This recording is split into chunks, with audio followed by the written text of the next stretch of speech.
роҳбарияти кумитаи иҷроияи ҳизби халқи демократии тоҷикистон дар вилояти хатлон барои сазовор пешвоз гирифтани ҷашни 30-солагии истиқлолияти давлатии ҷумҳурии тоҷикистон дар тарғиби моҳияти истиқлолият ва озодӣ корҳои созандагӣ ва ободкорӣ байни сокинон корҳои фаҳмондадиҳӣ бурда ин фаъолияти ҳизбиён натиҷаҳои хуб дода истоданд. дар доираи ҳамин чорабиниҳо роҳбарияти раёсати кумитаи иҷроияи ҳизб дар ноҳияи восеъ дар ҳашари умумии ҳизбӣ иштирок намуданд. дар чорабинии экологии ҳизбиён масофаи 300 метр шафати шоҳрои душанбекуловро аз алафҳои бегона тоза карда ба ҳусни табиати ин мавзеъ симои тоза бахшиданд.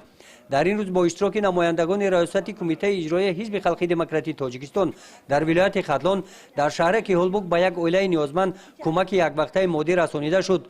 бо дастгирии ҳизбиён барои кӯдакони маркази рӯзонаи будубошти ситора тӯҳфаҳои хотиравӣ тақдим карда шуданд. сипас дар толори қасри фарҳанги ноҳияи восеъ бо иштироки роҳбарони ташкилотҳои ибтидоии ҳизбӣ семинар машварат доир карда шуд.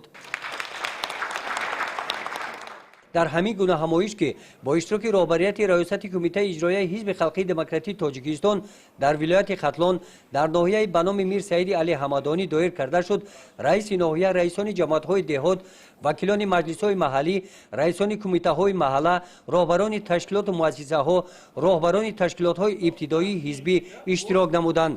дар ин ҳамоиш роҳбарияти кумитаи иҷроияи ҳизби халқи демократии тоҷикистон дар вилояти хатлон фаъолияти хуби кумитаи иҷроияи ҳизби халқи демократии тоҷикистонро дар ин ноҳия дар самти тарғиби дастовардҳои истиқлолият ҷалби сокинон ба корҳои созандагӣ қайд намуда тавсия дода шуданд ки ин таҷриба дар дигар шаҳру ноҳияҳои вилоят паҳн карда шаванд.